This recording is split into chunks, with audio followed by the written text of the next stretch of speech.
Welcome to the Bold Analysis. In this video, I want to reveal to you the forces behind Justin Muturi missing in the cabinet wish list that William Ruto is yet to announce. And Justin Muturi, I analyzed during the election period that he was one politician that was in Kenya Kwanza without a clear defined mission, and he could not successfully cut his niche or convince William Ruto of his relevance in that camp. I maintain that if there was a team, if there was a leader that was supposed to stick with the retired president Uhuru Kenyatta and perhaps chart a different path, then that was Justin Muturi.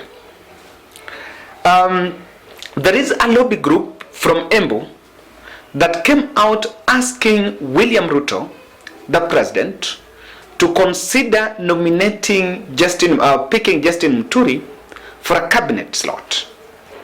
And this was a lobby that were a group of youths that were supposedly speaking on behalf of the Democratic Party, which was the Justin Muturi's party. And I wanted to listen to their words here. We want to remind the President of the Republic of Kenya, His Excellency William Ruto, that, and we are aware, the process of appointment of his cabinet is going on now. What we request is to remember all the Kenya Kwanza chief principles, and in this concern, Speaker Justin Muturi, who has been the party leader of the Democratic Party. The party leader of the Democratic Party, and also we understand that he has played a great role. And above that, we pray and wish and request humble prayer that he is going to consider our party leader Justin Muturi in a very serious, active, powerful and competent ministry, because as the chief principal of the Kenya Kwanza, he has played a great role. To our President, His Excellency Dr. William Ruto, as a Meru nation, Mount Kenya East, you know we love you so much. We love you so much, and our prayer today is you remember our party leader Justin Muturi. And looking at that, if you have been following politics of this country keenly, you will realize that the last public appearance of Justin Muturi with Kenya Kwanza team was during the handover of power event at Parliament buildings when he was handing over to Moses Wetangula. But when William Ruto flew to New York, he was not part of that delegation, and to me that is not very important. But back home, Rigathi Gachagua attended an event in Kisumu. He did not go to Rigathi. There was a burial in Baringo. Yesterday, the Baringo governor, he was not, the deputy governor of Baringo, he was not there. Today, there was an event in State House. Justin Muturi was not there. And this is coming because the lobby for cabinet slots is heating up. Alfred Mutua is in record that he flew by his own means to New York because he knew that William Ruto was going to meet, and he's been trying his level best through his PR stunts to portray himself as closest to William Ruto. And many people are trivializing his tour to New York, saying that because he knew that the cabinet nomination list will be edited in New York, he opted not to go to New York. He opted to go to New York to make sure that he will be close to William Ruto, so that in case of any massage on that list, his relevance will be felt. Waruguru is coming out publicly saying that she wants to be nominated in the cabinet. And she has come out to take an issue with the Kingi's nomination, the Moses Wetangula's portions that have been given, and she's simply asking that she wants a cabinet slot. because William Ruto promised even 50% for women, so maybe she can make into that list. And I want to get your snippet. I think we had shared a bit, but you also need to get this because it points out to the real situation as far as cabinet lobby is concerned. Mahali mnaketi endeni muongee. Tunaweza kuwa tumetafuta hii serikali ya William, tumeitafuta mpaka amekula Biblia, ameinua, amepiga kiapo na ameweka chini. But we may not benefit the much we should. Because jirani yako hatawahi kuombea mkate, kwanza alishe watoto yake. When Kiraitu Murungi was a minister, for the many years he has served, Meru County, hakuna nyumba ya mtu utakuta mtu ameajiriwa na GOK, ako na payslip imetoka kwa serikali. It's only in this town. Utakuta ile mtu mkubwa kwa serikali ni dereva ya GK, kiroli ya GK, ama gari ya mdosi ya GK. So people, let's learn. When you look at the counties, the coast counties, Governor Kingi sasa amefanywa speaker wa Senate. Kingi hajamaliza hata miezi 5, hata mama angepata mimba angekuwa amezaa, ameapishwa amefanywa speaker wa Senate. Aisha Juma wako pale anagojea bendera. Kilifi wale Governor Mvurya anagojea bendera. Hizo ni coast region. It's like literally every county other than the county of Mombasa wanategemea kitu kwa serikali. Je, sisi tunajipanga aje? Nimeona Migika Linturi ameoshwa na Wameru wao akakuwa nyeupe kama pamba. Anaambiwa Migika apewe kiti.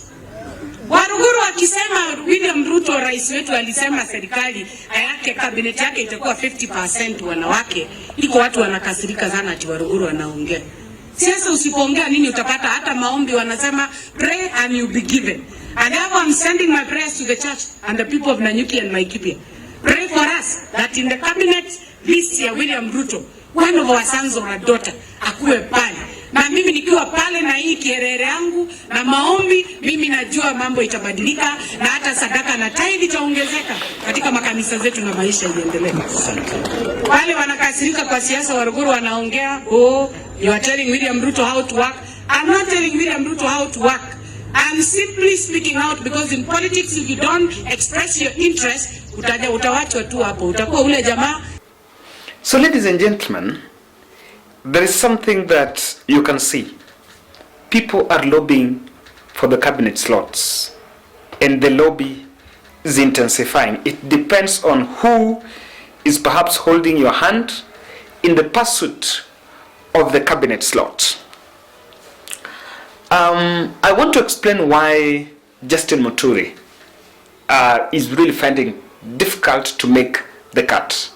And there are three forces around Justin Muturi that are working against his wish to get to the cabinet. Kindly subscribe to our channel, click the notification bell, and also like our video. There is a compact majority around President William Ruto. And this compact majority is actually feeling that Justin Muturi is a surplus to the choices. And even if the president is spoiled of choices, then Justin Muturi should not be one of them. Remember, there are people that believe that Justin Muturi did not stand with the president. And also in terms of his party, the input, the strength that his party is adding in the National Assembly is not consequential. In fact, I don't think they have won even any MP seat. Maybe MCA. I don't know. Governor, I'm sure they don't have a governor. Senator, they don't have. Maybe an MCA, not even an MP. So he's been pushed to irrelevance. And the challenge here is he is one of the most senior politicians that has served in judiciary as a magistrate. He has served as a member of parliament. Now he has served as a speaker. And the only arm of government he has not served is the executive. So he mentioned that himself, that's where he believes. But Embu team also do not recognize his input. Remember, if William Ruto got votes in Embu, that is the Mount Kenya East Wing, then you have to put a collective responsibility of the Meru by the Lithika and Turi, the Kindiki on the Tarakaniti side with the governor, Mudomi Njuki, and Cecil Mbarire on Embu. So the fact that even leaders were elected on UDA party and not his party shows that he has little to show for his input. So the Embu team, or rather Mount Kenya East team, do not feel like he brought an input. There was a bit of his impact. But one thing, I think when he joined, he was just a mouthpiece for campaign. One of just bolstering the front to attack President Uhuru Kenyatta. Gachagua power control may lock him out. Regarding Gachagua, by the virtue of holding that office of deputy president, if you listen to him, he harbors presidential ambitions. And number two, he wants to be the kingpin. And bringing leaders in the caliber of Justin Muturi to the cabinet will raise their stakes. And perhaps these are people that might challenge Rigathi Gachagua for the kingpinship in Gema. And so I can tell you that if Rigathi is there, Kimani Chungwa is there, Kindeke and the rest are there, they will most likely converge and lock out Justin Muturi. So this is one of the reasons, but you can realize that things have not been so good as far as this cabinet levy is concerned, because even Musalia Mudavadi has been quiet and silent, absent. He just appeared today in State House, but when William Ruto was away, he was also not seen anywhere close to Rigathi Gachagua. So there's just a lot that is going on, and we're yet to find out how it will pan out. And that's my bold.